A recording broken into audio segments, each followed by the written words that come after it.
natay atinan karon nga party ba ngayong gabi eh. Mararampa na naman kami mamayang gabi. Attend daw mi og costume party.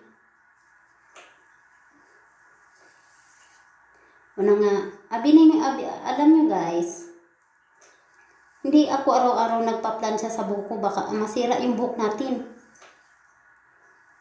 Pag once maligo ako, pag nandito lang ako sa bahay, binoblower ko lang yung buhok ko.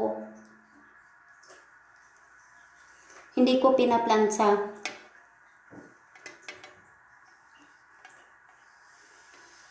Pero ngayon,